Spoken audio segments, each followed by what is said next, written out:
Hi hello ನಮಸ್ಕಾರ ವೀಕ್ಷಕರೇ, welcome to spotlight. ಪಯಣ ರೀಲಿಂದ ರಿಯಲ್ಗೆ. ನಾನು ನಿಮ್ಮ ಹರಿಣಿ ನಟರಾಜ್. ಸ್ಪಾಟ್ಲೈಟ್. ವೀಕ್ಷಕರೇ, ರಾಜೇಂದ್ರ ಸಿಂಗ್ ಬಾಬು ಅವರ ನಿರ್ದೇಶನದ ವಿಷ್ಣುವರ್ಧನ್ ಅವರ ನಾಯಕತ್ವದಲ್ಲಿ ಒಂದು ಸಿನಿಮಾ ಮೂಡಿಬರುತ್ತೆ, ಮಹಾಕ್ಷತ್ರಿಯ ಅಂತ. ಆ ಸಿನಿಮಾದಲ್ಲಿ ನಮ್ಮ ಶಂಕರ್ ಅಶ್ವಥ್ ಅವರು ಕೂಡ ಅಭಿನಯನ ಮಾಡಿರ್ತಾರೆ. ಆ ಸಿನಿಮಾ ಅವರಿಗೆ ಹೇಗೆ ಸಿಕ್ತು ಹಾಗೂ ಅವರ ಎಕ್ಸ್ಪೀರಿಯನ್ಸ್ಗಳನ್ನ ಈ ಸಂಚಿಕೆಯಲ್ಲಿ ನಾವು ತಿಳ್ಕೊಳ್ಳೋಣ. ಬನ್ನಿ ಅವರನ್ನು ಕಾರ್ಯಕ್ರಮಕ್ಕೆ ಸ್ವಾಗತಿಸೋಣ. ಸರ್ ನಮಸ್ಕಾರ, ಕಾರ್ಯಕ್ರಮಕ್ಕೆ ಸ್ವಾಗತ. ಹೇಗಿದ್ದೀರಾ ಸರ್? ನೋಡಿ ಹೇಗಿದ್ದೀನಿ ಅಂತ. ಹೆಂಗಂಡಿ ಎನರ್ಜೆಟಿಕ್. ಮುಂದಿನ ವರ್ಷಕ್ಕೆ ನಾನು 70ನೇ ವರ್ಷದ ರಿನ್ಯೂವಲ್ ಮಾಡಿಸ್ಬೇಕು DL. ಅದಕ್ಕೆ ಹೆಂಗಂತ ಹೇಳಿದೆ. ಓಕೆ ಸರ್, ನೀವು ಮಾತಾಡ್ತಾ ಇದ್ರೆ ಕೇಳಿಸ್ಕೋಬೇಕು ಅಂತ ಅನಿಸುತ್ತೆ. ಏನಕ್ಕಂದರೆ ನಿಮ್ಮ ಭಾಷೆ ಅಷ್ಟೊಂದು ಪ್ರಬುದ್ಧತೆಯಿಂದ ಮತ್ತು ಅಷ್ಟು ಸ್ಪಷ್ಟವಾಗಿದೆ. ತುಂಬ ಕ್ವಾಲಿಟಿ ಇರೋ ಲ್ಯಾಂಗ್ವೇಜ್ ಅಂತ ಅನಿಸುತ್ತೆ ಕೇಳಿಸ್ತಾ ಇದ್ರೆ. ಇದು ಹೇಗೆ ಸಾಧ್ಯ ಆಯಿತು ಸರ್ ಇಷ್ಟು ಸ್ಪಷ್ಟತೆ ಬರೋದಕ್ಕೆ? ನನಗೆ ಕನ್ನಡ ಸರಿಯಾಗಿ ಓದೋದಕ್ಕೆ ಬರೆಯೋಕ್ಕೆ ಬರ್ತಿರ್ಲಿಲ್ಲ ಅಂತ. ಅಂದರೆ ನಾನು ಹೇಳ್ತಿರೋದು, ನಾವು ಅನಕ್ಷರಸ್ಥರು ಇಲ್ಲಿಟ್ರೇಟ್ ಅನ್ನೋ ಆ ಥರ ಹೇಳ್ತಿಲ್ಲ. ನಾವು ಓದಿದ್ದು ಇಂಗ್ಲೀಷ್ ಮೀಡಿಯಮ್. ಕನ್ನಡದಲ್ಲಿ ಬರೆಯೋದು ಕಷ್ಟ ಆಗ್ತಿತ್ತು. ಕನ್ನಡದಲ್ಲೇ ಫೇಲ್ ಆಗಿದೆ SSLC. ಆದರೆ ಅದು ಬೇರೆ ಕಾರಣದಿಂದ ಇರಲಿ. ಟೈಫಾಯ್ಡ್ ಆಗಿತ್ತು, ಆರೋಗ್ಯ ಸರಿಯಿಲ್ಲ, ಫೇಲ್ ಆಗಿದ್ದೆ. ಕನ್ನಡದಲ್ಲಿ ಮಾತಾಡೋದು ಉಚ್ಚಾರಣೆನೂ ನಮಗೆ ಸರಿಯಾಗಿ ಬರ್ತಿರ್ಲಿಲ್ಲ. ಹೌದು ಹೌದು. ಹೆಚ್ಚಾಗಿ ಇದಕ್ಕೆ ನಾನು ಹೇಳೋದಲ್ಲ, ಪರಮಗುರು ನನ್ನ ತಂದೆ ಅಂತ.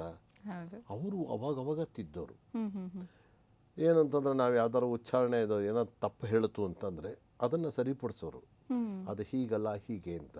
ಅಥವಾ ನಾವು ಬರೆದಿದ್ದೇನಾದ್ರು ಕನ್ನಡದಲ್ಲಿ ತಪ್ಪಾಗಿದ್ದರೆ ಅದನ್ನು ತಿದ್ದೋರು. ಈಗ ಒಂದು ಸಲ ಪೂರಿ ಅಂತ ಬರೆಯೋ ಜಾಗಕ್ಕೆ ಪುರಿ ಅಂತ ಬರೆದಿದ್ದೆ. ಅದಕ್ಕೆ ಪುರಿ ಅಲ್ಲ ಪೂರಿ ಅಂತ ಹೇಳಿ ಅದು ಕಡೆಯವರೆಗೂ ಅದನ್ನು ನನ್ನ ಚುಡಾಯಿಸೋರು. ಹಾಗಾಗಿ ನನ್ನ ತಂದೆಯೇ ಪರಮಗುರು, ಅವರೇ ತಿದ್ದಿದ್ದು. ಆವಾಗ ನನ್ನ ತಂದೆನ ಜ್ಞಾಪಿಸ್ಕೋತೀನಿ. ಅವರು ಬಹಳ ಈಸಿಯಾಗಿ ನಂಗೆ ಒಂದು ಪಾಠ ಹೇಳ್ಕೊಟ್ಟಿದ್ದಾರೆ. ಇದ್ದಿದ್ದನ್ನು ಇದ್ದಾಗ ಹೇಳೋದು, ಕಂಡಿದ್ದನ್ನು ಹೇಳೋದು.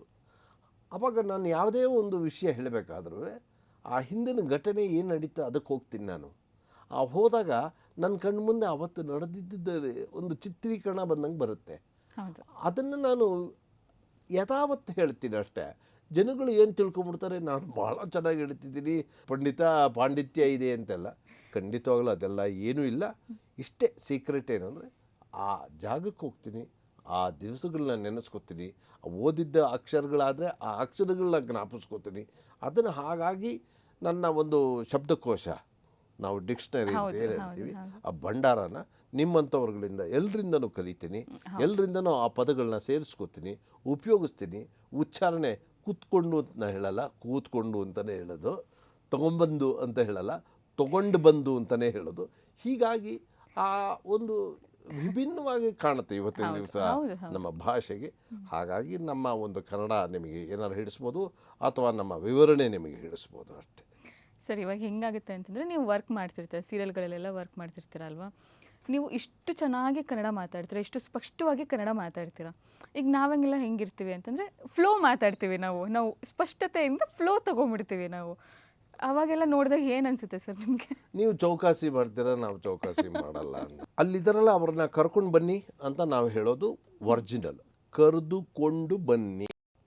ಕೆಲವರು ಹೇಳ್ತಾರೆ ಈ ಬುಕ್ಕಿಶ್ ಆಗುತ್ತೆ. ಈ ಕೆಲವು ಪ್ರಾಂತ್ಯದಲ್ಲಿ, ಈಗ ಫಾರ್ ಎಕ್ಸಾಂಪಲ್ ನಾವು ಸೌತ್ ಕೆನರಾಗ ಹೋದರೆ ಅದು ಬುಕ್ಕಿಶ್ ಮಾತಾಡ್ತಾರೆ ಅಂತ, ತೆಗೆದುಕೊಂಡು ಬಾ ಅಂತಾರೆ ಅಂತ. ನಮ್ಮಲ್ಲಿ ಅದನ್ನು ಒಂಚೂರು, ಈಗ ಎಲ್ಲದಕ್ಕೂ ಒಂದು ವ್ಯಾಕರಣ ಅಂತ ಒಂದು ಮಾಡಿದ್ದಾರೆ. ವ್ಯಾಕರಣ ಅಂದರೆ ಇದೇನಿಲ್ಲ, ಒಂದು ಸ್ಟ್ಯಾಂಡರ್ಡೈಸ್ ಮಾಡಿ ಒಂದು ಡಿಸಿಪ್ಲಿನ್ನ ಮೇಂಟೈನ್ ಮಾಡಬೇಕು. ಈ ಪದ ಹೇಳಿದ್ರೆ ಎಲ್ರಿಗೂ ಅರ್ಥ ಆಗಬೇಕು, ಈ ಪದನ ಹೀಗೆ ಉಚ್ಚಾರಣೆ ಮಾಡಬೇಕು, ಈ ರೀತಿ ಬರಿಬೇಕು, ಇದಕ್ಕೆ ಒತ್ತಕ್ಷರ ಹೀಗಿದೆ ಅಂತ ಹೇಳೋವಂಥದ್ದು ವ್ಯಾಕರಣ. ಅದು ಹಾಗನ್ಬಿಟ್ಟು ವ್ಯಾಕರಣದ ಪುಸ್ತಕ ಇಟ್ಕೊಂಡೆ ನೀವು ಉತ್ತರ ಕರ್ನಾಟಕ ಆಗಲಿ, ದಕ್ಷಿಣ ಕನ್ನಡ ಆಗಲಿ, ಅಥವಾ ಮೈಸೂರು ಕಡೆನಾರ ಆಗಲಿ ಬಂದು ಹೇಳೋಕ್ಕಾಗಲ್ಲ. ಆದ್ರೂ ಆಡು ಭಾಷೆಗಳಿದೆಯಲ್ಲ, ಒಂದು ಶುದ್ಧವಾದ ಭಾಷೆ ಅಂತ ಹೇಳ್ತಾರಲ್ಲ, ಹೆಚ್ಚು ಜನಕ್ಕೆ ಅರ್ಥ ಆಗಬೇಕು ಅಂತ ಹೇಳ್ತೀವಲ್ಲ, ಆ ಥರ ಒಂದು ಭಾಷೆಗೆ ಒಂದು ವ್ಯಾಕರಣ ಅಂತ ಒಂದು ಇರುತ್ತೆ.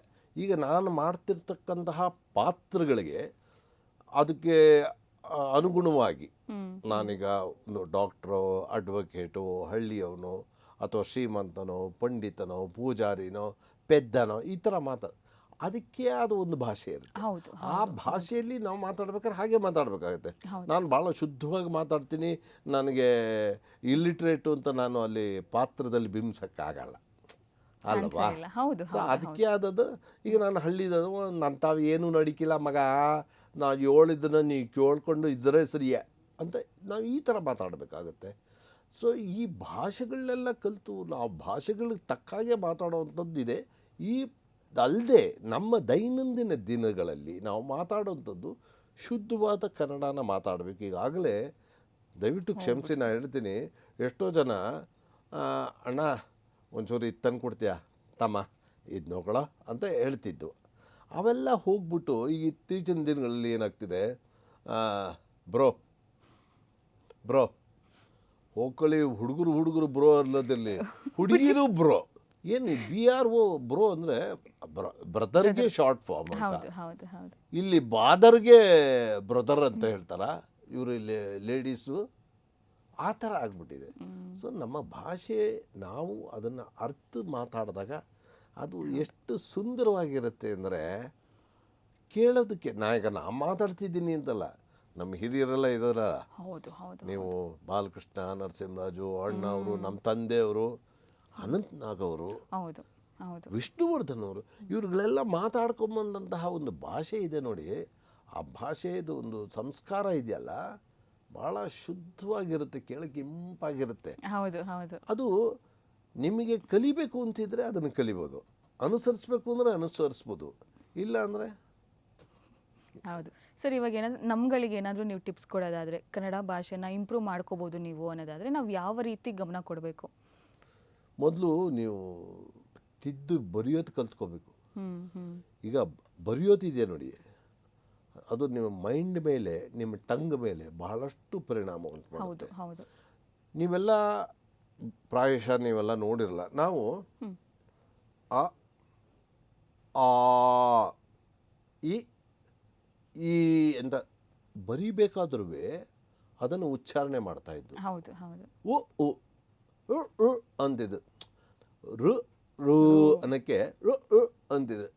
ಯಾರು ಕೇಳಿಸ್ಕೊಂಡವರು ಅಂದರೆ ಮೇಷ್ಟ್ರುಗಳಾಗಲಿ ಹಿರಿಯರಾಗಲಿ, ಏಯ್ ರೋ ರೋ ಅಂತ ಹೇಳೋರು. ಹೃದಯ ಅಂತ ಹೇಳಿ ಹೃತ್ಪೂರ್ವಕವಾಗಿ ಅಂತ ಹೇಳಿಸ್ಬಿಡಿ ನೋಡೋಣ ಈಗಿನ ಜನಗಳಿಗೆ. ಹೃತ್ಪೂರ್ವಕ ಹೃದಯ ಅಂತ ಹೇಳ್ತಾರೆ. ಹೃಸ್ವರ ಅಂತ ನಾವು ಹೇಳ್ತೀವಿ. ಆ ಹಕಾರ ಅದು ಶ್ವಾಸಕೋಶದಿಂದ ಬರಬೇಕು ಗಾಳಿ, ಆ ಹಕಾರವೇ ಬರಲ್ಲ. ಸೊ ಅದಕ್ಕೆ ನೀವೇನೇನು ಬರಿಬೇಕು, ಬರಿತಾ ಬರಿತಾ ಉಚ್ಚಾರಣೆ ಮಾಡಬೇಕು. ಉಚ್ಚಾರಣೆ ಮಾಡಿದಾಗ ನಿಮಗೆ ತಾನಾಗೆ, ಈಗ ನನಗೂ ಈ ಸ್ಪಷ್ಟತೆ ಅಥವಾ ಒಂದು ಒತ್ತಕ್ಷರಗಳು ಹೇಳ್ತಿದ್ವಲ್ಲ, ಅಲ್ಪ ಪ್ರಾಣ ಮಹಾಪ್ರಾಣ ಅಂತ ನಾವು ಹೇಳ್ತೀವಲ್ಲ, ಅದೆಲ್ಲ ನನಗೆ ಅಷ್ಟು ನಿಜವಾಗ್ಲೂ ಬರ್ತಿರ್ಲಿಲ್ಲಮ್ಮ. ಇದೆಲ್ಲ ನಾನು ಹೇಳೋದಲ್ಲ, ನನ್ನ ತಂದೆ ಅಂತವರಿಂದ ನಾವು ಕಲ್ತಿರೋದು ಇದೆಲ್ಲ. ಉಚ್ಚಾರಣೆ ಅಂತ ಹೇಳ್ತಿದ್ದು, ಇಟ್ ಈಸ್ ನಾಟ್ ಉಚ್ಚಾರಣೆ, ಇಟ್ ಈಸ್ ಉಚ್ಚಾರಣೆ. ಹೌದು ಹೌದು. ಎಷ್ಟು ಡಿಫ್ರೆನ್ಸಸ್ ಇರುತ್ತೆ ಅಲ್ವಾ. ಈಗ ನಿಮಗೆ ಉಚ್ಚ ಅಂತಂದರೆ ಹುಚ್ಚಂಗೂ ಉಚ್ಚ ಅಂತಾರೆ, ಉಚ್ಚಾರಣೆಗೂ ಉಚ್ಚ ಅಂತಾರೆ. ಹೌದು. ಸೊ ಆ ಡಿಫ್ರೆನ್ಸ್ ಗೊತ್ತಾಗಲಿ ಅಂತಾನೆ ಆ ಪದಗಳು ಮಾಡಿರೋದು. ನಿಮಗೆ ಊಗು ಹಾಗೂ ವ್ಯತ್ಯಾಸ ಗೊತ್ತಾಗ್ದಾಗ, ಆಗು ಹಾಗೂ ಗೊತ್ತಾಗದೇ ಇದ್ದಾಗ ಆಗೋಗ್ಬಿಟ್ಟು ಅಂದ್ರೆ ಕಷ್ಟ ಆಗುತ್ತೆ. ಹೌದು ಹೌದು ಹೌದು. ಅಲ್ಪ ಪ್ರಾಣ ಮಹಾಪ್ರಾಣ ಎಲ್ಲ ತುಂಬಾ ಇಂಪಾರ್ಟೆಂಟ್ ಆಗುತ್ತೆ. Okay sir, coming back to your movies. Rajendra Singh Babu ಅವರ ನಿರ್ದೇಶನದಲ್ಲಿ ಹಾಗೂ ವಿಷ್ಣು ಅವರ ನಾಯಕತ್ವದಲ್ಲಿ ಒಂದು ಸಿನಿಮಾವನ್ನು ಮಾಡ್ತೀರಾ, ಮಹಾಕ್ಷತ್ರಿಯ ಅಂತ. ಆ ಸಿನಿಮಾ ಹೇಗಾಯಿತು, ನಿಮಗೆ ಹೇಗೆ ಅವಕಾಶ ಸಿಕ್ಕಿದ್ದು? ನಾನು ಅಷ್ಟೊತ್ಕಾಗಲೇ ಒಂದು 3-4 ವರ್ಷ ಆಗಿತ್ತು ಸಿನಿ ಇಂಡಸ್ಟ್ರಿಗೆ ಬಂದು. Okay okay. ನನ್ನ ಇದರ ಚಿತ್ರ ಹೂವು ಹಣ್ಣು ರಿಲೀಸ್ ಆಗಿ ನನಗೆ ಸಾಕಷ್ಟು ಬೇಡಿಕೆಗಳು ಬರುತ್ತೆ ಅಂತ ನನಗಿಂತ ಹೆಚ್ಚಾಗಿ ನನ್ನ ನಿರ್ದೇಶಕರಾದ SV ರಾಜೇಂದ್ರ ಸಿಂಗ್ ಬಾಬು ಅವರು ಎಕ್ಸ್ಪೆಕ್ಟ್ ಮಾಡಿದರು. ಅವರು ಒಂದು ದಿವಸ ಫೋನಲ್ಲಿ ಬೈದಿದ್ರು, ಏನೋ ಹೀಗೆ ಏನೋ ಮಾತಾಡ್ತಿದ್ದೆ, ರೇ ಸುಮ್ಮನೆ ನೀವು ಬೇರೆ ಲ್ಯಾಂಗ್ವೇಜ್ಗೆ ಹೋಗ್ಬಿಡ್ರಿ, ನೀವು ಇಲ್ಲಿದ್ದರೆ ಬದುಕೋಕ್ಕಾಗಲ್ಲ. ಏನು ಅಂದರೆ ಅನ್ಫಿಟ್ ಅಂತ ಹೇಳ್ತಿದ್ದಾರೇನೋ ಅಂತ ನಾನು ಅಂದ್ಕೊಂಡೆ. ನಿಮ್ಮಂಥವ್ರಿಗೆ ಬೇರೆ ಲ್ಯಾಂಗ್ವೇಜೇ ಸರಿ. ಹಾಗೆ ನಾನೇನು ತಪ್ಪು ಮಾಡಿದ್ದೀನಪ್ಪ, ಇವರು ಹೊರಗೋಗು ಅಂತಾರಲ್ಲ ಅಂದಲ್ಲ. ಅವರು ಹೇಳ್ತಿದ್ದಿದ್ದೇನು ಅಂದರೆ ಟ್ಯಾಲೆಂಟನ್ನು ಗುರುತಿಸಲ್ಲ ಅನ್ನೋದು. ಪಾಪ ಅವರು ಅವರು ಮಾಡಿದಂತಹ ಚಿತ್ರದಲ್ಲಿ ನನಗೆ ಬಂದಂತಹ ಹೆಸರಿಗೆ ಅವರು ಆ ಥರ ನೊಂದ್ಕೊಂಡು ಅವರು ಹೇಳಿದ್ರು ಅಂತ ತದನಂತರ ನನಗೆ ಗೊತ್ತಾಯಿತು. ಆಮೇಲೆ ಅವರು ಏನಾದರೂ ಮಾಡಿ ನನಗೆ ಒಂದು ಬ್ರೇಕ್ ಕೊಡಬೇಕು ಅಂತ ಅನ್ನೋದು ಅವ್ರ ಮನಸ್ಸೊಳಗೆ ಇತ್ತು ಅಂತ ನನಗೆ ಅನಿಸುತ್ತೆ. ಯಾವತ್ತೂ ಅವರು ಬಾಯಿ ಬಿಟ್ಟು ನೇರವಾಗಿ ಹೇಳಿದವರಲ್ಲ. ಅದು ನನ್ನ ಅನಿಸಿಕೆಯಲ್ಲೇ ನಾನು ಅವ್ರನ್ನ ಅರ್ಥ ಮಾಡ್ಕೊಂಡಿರೋ ಪ್ರಕಾರ ಹೇಳ್ತಾ ಇರೋದು. ನಾನು ಒಂದು ಅಂಬರೀಷ್ ಅವ್ರ ಜೊತೆ ಒಂದು ಫಿಲಮಲ್ಲಿ ಆ್ಯಕ್ಟ್ ಮಾಡ್ತಾಯಿದ್ದೆ. ಅವಾಗ ಮಾಡ್ತಿದ್ದಾಗ ಫೋನ್ ಬಂದು ರಾಮನಾಥ್ ಋಗ್ವೇದಿ ಅಂತ ಅವರು ಅಸೋಸಿಯೇಟ್ ಆಗಿದ್ದರು. ತದನಂತರ ಅವರು ಇಂಡಿಪೆಂಡೆಂಟ್ ಡೈರೆಕ್ಟ್ರು ಆದರು, ಟಿ ವಿ ಚಾನಲೆಲ್ಲ ವರ್ಕ್ ಮಾಡಿದ್ರು. ಅವರು ಫೋನ್ ಮಾಡಿ ಎಲ್ಲಿದ್ದೀರಾ ಹಾಗೆ ನಾನು ಚಿಕ್ಕಮಗಳೂರು ಶೂಟಿಂಗಲ್ಲಿದ್ದೀನಿ ಹಿಂದೆ, ಈ ಥರ ಬರಬೇಕಲ್ಲ ಸ್ವಲ್ಪ ಅಂತಂದರು. ಬರ್ತೀನಿ ಸರ್ ಅಂತ ಹೇಳ್ಬಿಟ್ಟು ಅವ್ರ ಆಫೀಸ್ಗೆ ಹೋಗಿದ್ದೆ. ಹೋದಾಗ ಅವಾಗ ಹೇಳಿದ್ರು, ರೀ ಈ ಪಿಕ್ಚರ್ಲಿ ನಿಮ್ಮದೊಂದು ಸ್ವಲ್ಪ ನೆಗೆಟಿವ್ ರೋಲ್ ಬರುತ್ತೆ, ಬಟ್ ನಾಟ್ ಎಕ್ಸಾಕ್ಟ್ಲಿ ನೆಗೆಟಿವ್ ಅಂತಲ್ಲ, ಒಂದು ಸ್ಪೋರ್ಟ್ಸ್ ಪರ್ಸನ್ ಕ್ಯಾರೆಕ್ಟ್ರು, ನೀವು ಬಾಡಿ ಬಿಲ್ಡ್ ಮಾಡಬೇಕು. ಆಯ್ತು ಸರ್ ಮಾಡ್ತೀನಿ, ಸ್ವಲ್ಪ ಮಸ್ಕ್ಯುಲರಾಗಿ ಕಾಣಬೇಕು ಹಾಗೆ ಹೀಗೆ ಅಂದರು. ಸರಿ ಆಯಿತು ಅಂದ್ಬಿಟ್ಟು, ನೀವು ಇನ್ನೂ 3-4 ಮಂತ್ಸ್ ಆಗುತ್ತೆ ಸ್ಟಾರ್ಟ್ ಆಗೋಕ್ಕೆ, ನೀವು ಮಾಡಿ ಅಂತಂದರು. ಹಾಗಾಗಿ ಆ ಚಿತ್ರಕ್ಕೆ ನಾನು ಈಗಿನವ್ರು ಏನು ಪ್ರಿಪ್ರೇಷನ್ ಅಂತ ಮಾಡ್ಕೋತಾರೆ ಆ ಥರ ಮಾಡ್ಕೊಳ್ಳೋಕ್ಕೆ ಆಗಿನ ಕಾಲದಲ್ಲಿ ನಾನು ಹೇಳ್ತಿರೋದು 33 ವರ್ಷದ ಹಿಂದೆ ನಾನು ಅದನ್ನು ಪ್ರಯತ್ನ ಪಟ್ಟೆ. ದಿವಸಕ್ಕೆ 5ರಿಂದ 6 ಗಂಟೆ ಕಾಲ ವರ್ಕೌಟ್ ಮಾಡ್ತಿದ್ದೆ. ಬೆಳಗ್ಗೆ ಜಾಗಿಂಗ್ ಮಾಡೋದು, ಸಂಜೆ ಜಿಮ್ಗೆ ಹೋಗೋದು. ಜಿಮ್ ಅಂದರೆ ಈ ಥರ ಮಲ್ಟಿ ಜಿಮ್ ಇರಲಿಲ್ಲ ಅವಾಗೆಲ್ಲ, ಯಾರ ಥರ ಹೆಲ್ಪ್ ತೊಗೊಂಡೇ ಮಾಡಬೇಕಾಗಿತ್ತು. ಹಾಗೆ ಮಾಡಿ ಆ ಚಿತ್ರಕ್ಕೋಸ್ಕರ ಒಂದು ಸ್ವಲ್ಪ ಬಾಡಿ ಬಿಲ್ಡ್ ಮಾಡಿದ್ದುಂಟು.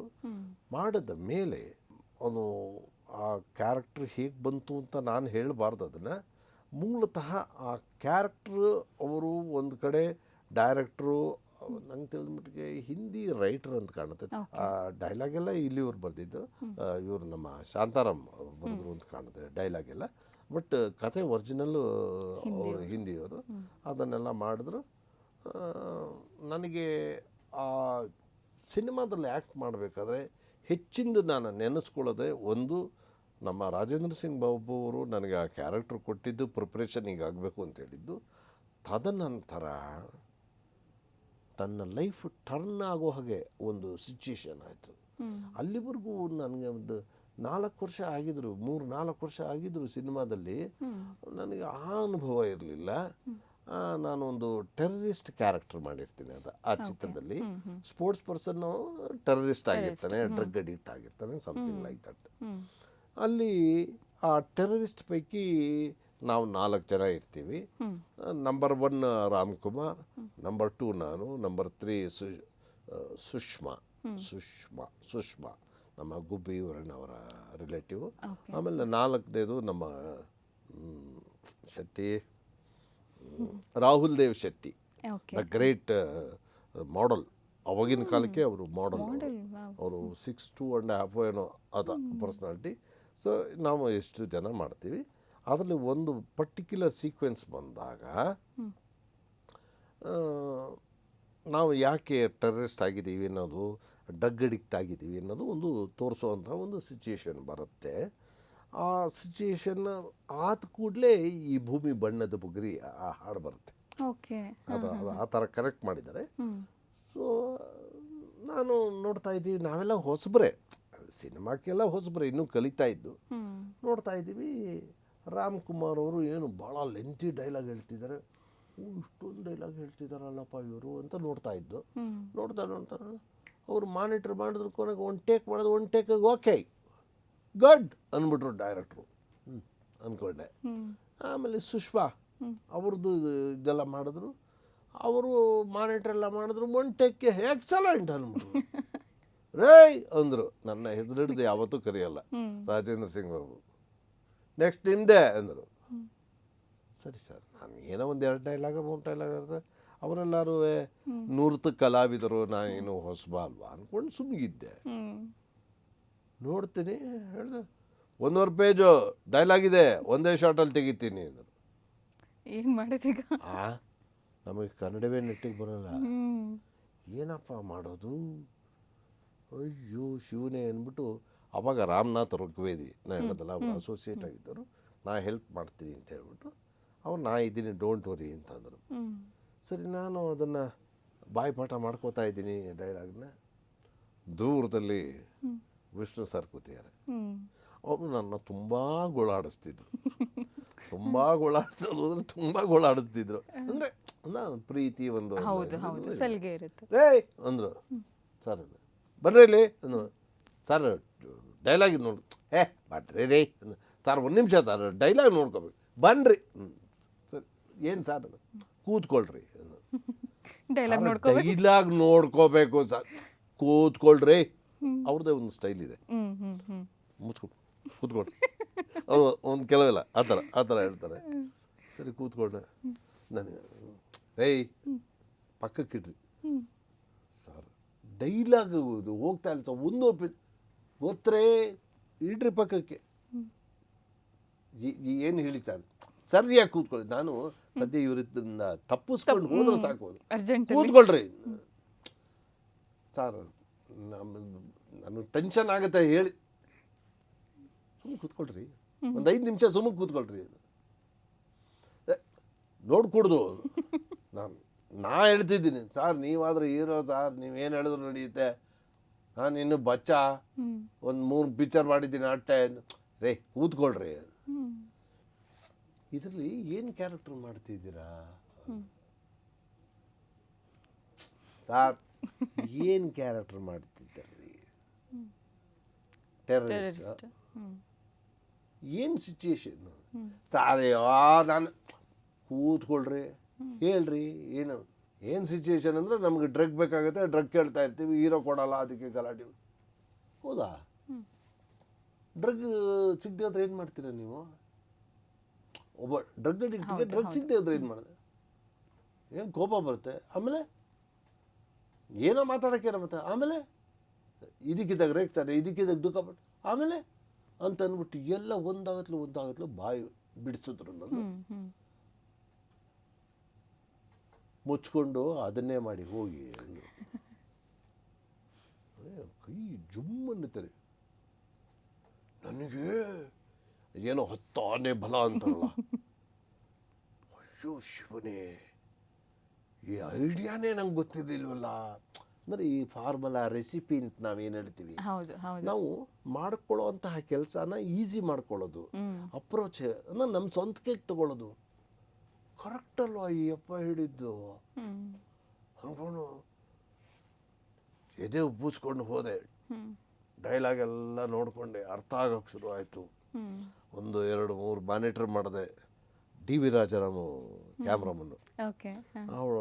ಅವರು ಸಾಮಾನ್ಯವಾಗಿ ಇಂಗ್ಲೀಷಲ್ಲೇ ಮಾತಾಡ್ತಿದ್ದು. Mister Shankar please give me your position.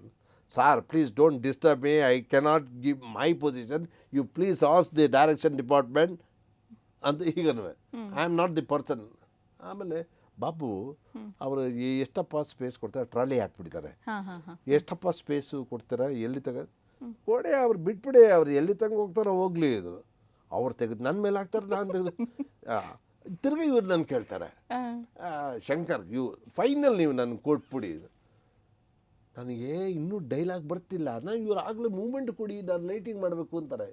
ಕೊನೆಗೆ ಈ ಮಧ್ಯದಲ್ಲೆಲ್ಲ ಮಾಡಿದಾಗ ಪಕ್ಕದಲ್ಲಿ ಒಂದೊಂದ್ಸಲ ವಿಷ್ಣು ಸರ್ ಅವ್ರು ನೋಡೋದು, ನಾನೂರು ಇನ್ನೂ ಹೀಗೆ ಬಂದು ನಾನು ಹೇಳ್ತಿರೋದು ಅಷ್ಟು ಸತ್ಯವಾದ ಮಾತು, ಯಾವುದೂ ಉತ್ಪ್ರೇಕ್ಷೆ ಇಲ್ಲ.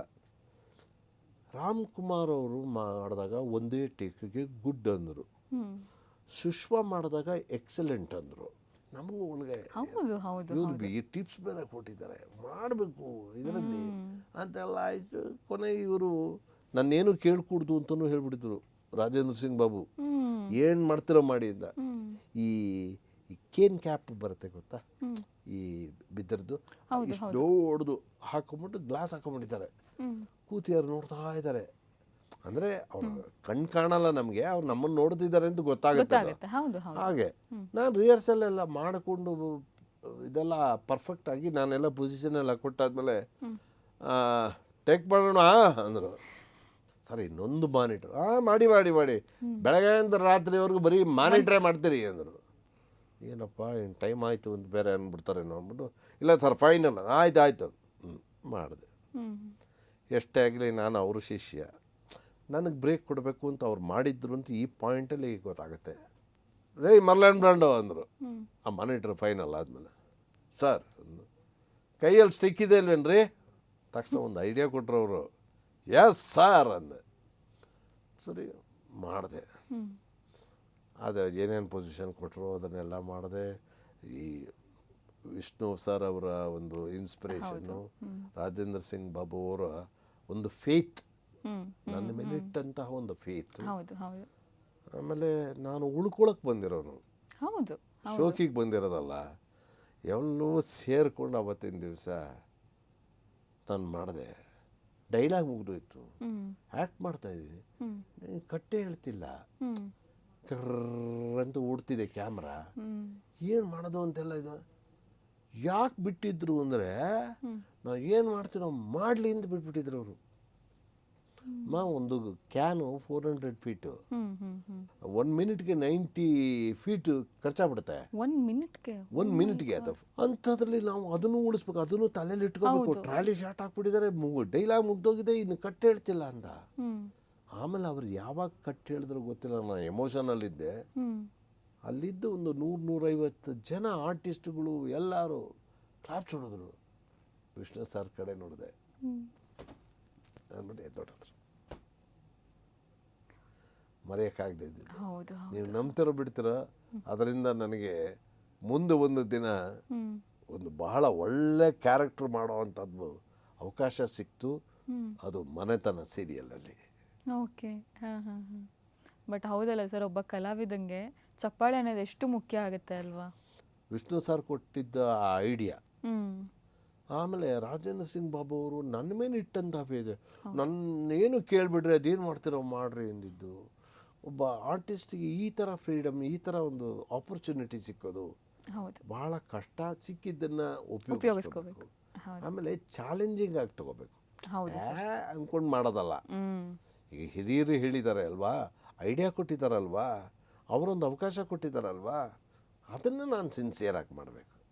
ನಾನು ಮಾಡಿಬಿಡ್ತೀನಿ ಅನ್ನೋದಲ್ಲ, ಮಾಡಿ ತೋರಿಸ್ಬೇಕು. ಅಂದರೆ ಈಗ ನಾನು ಹೇಗೆ ಮಾಡಿದೆ ಅಂತ ನಾ ಹೇಳ್ಕೋಬಾರ್ದು. ಮೈ ವರ್ಕ್ ಶುಡ್ ಸ್ಪೀಕ್ ಅಂತ ಹೇಳ್ತಾರಲ್ಲ. ಟಿ ವಿಲಿ ಬಂದ ಮೇಲೆ ಅದು ಮಹಾಕ್ಷತ್ರಿಯನ ನೋಡಿದಾಗ ಜನ, ಭಾಳಷ್ಟು ಜನ ಅಪ್ರಿಷಿಯೇಟ್ ಮಾಡಿದ್ದಾರೆ. ಅದರಲ್ಲೂ ಯಾರೂ ಮರಿದೇ ಇರೋ ಒಂದು ಹಾಡು, ಈ ಭೂಮಿ ಬಣ್ಣದ ಬುಗುರಿ. ಒಂದು ಲೈನ್ ಹಾಡ್ಬೋದಾ ಸರ್ ಅದು?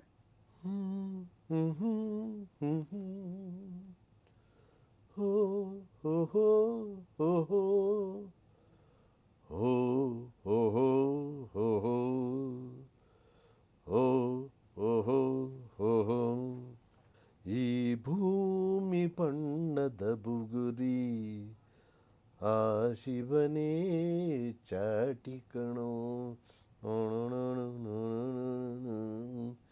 ಈ ಬಾಳು ಸುಂದರ ನಗರಿ ನೀನು. ಸ್ವಲ್ಪ ನಮ್ಮ ವಾಯ್ಸು ಅಂತ ಹಾಡೋವಂಥದ್ದಲ್ಲ. ಏನಿಲ್ಲ ಸರ್, ಚೆನ್ನಾಗೇ ಬಂತು ಸಾಂಗು. ಸರ್ ಇಷ್ಟೆಲ್ಲ ಮಾತಾಡಿ, ಇಷ್ಟೆಲ್ಲ ಎಕ್ಸ್ಪೀರಿಯನ್ಸ್ ನಮ್ಮ ಜೊತೆ ಶೇರ್ ಮಾಡಿ, ಕನ್ನಡನ ಹೇಗೆ ಇಂಪ್ರೂವ್ ಮಾಡ್ಕೋಬೇಕು ಅಂತ ನಮಗೆಲ್ಲ ಹೇಳ್ಕೊಟ್ಟಿದ್ದೀರಾ. ಇಷ್ಟೊತ್ತು ಕೂತ್ಕೊಂಡು ನಿಮ್ಮ ಟೈಮ್ ಕೊಟ್ಟಿದ್ದಕ್ಕೆ ತುಂಬ ಧನ್ಯವಾದಗಳು sir. Thank you so much. So ವೀಕ್ಷಕರೇ, ನೋಡಿದ್ರಲ್ಲ, ನಮ್ಮ ಶಂಕರ್ ಅಶ್ವಥ್ ಅವರ ಅಭಿನಯದ ಮಹಾಕ್ಷತ್ರಿಯ ಸಿನಿಮಾ ಬಗ್ಗೆ ಸಾಕಷ್ಟು ವಿಚಾರಗಳನ್ನ ನಾವು ತಿಳ್ಕೊಂಡ್ವಿ. ಅದ್ರ ಜೊತೆಗೆ ಅವರ ಎಕ್ಸ್ಪೀರಿಯನ್ಸ್ ಕೂಡ ನಾವು ತಿಳ್ಕೊಂಡ್ವಿ. ನಾನಂತೂ ಈ ಸಂಚಿಕೆನ ತುಂಬಾ ಎಂಜಾಯ್ ಮಾಡಿದೆ. ನೀವು ಕೂಡ ಎಂಜಾಯ್ ಮಾಡಿರ್ತೀರಾ ಅಂತ ಅನ್ಕೊತೀನಿ. ಹಾಗಾದರೆ ನಿಮ್ಮ ಭೇಟಿ ಮುಂದಿನ ಸಂಚಿಕೆಯಲ್ಲಿ. ಅಲ್ಲಿವರೆಗೂ ಉದಯ ಕಾಮಿಡಿ ನೋಡ್ತಾ ಇರಿ, ನಗ್ತಾ ಇರಿ.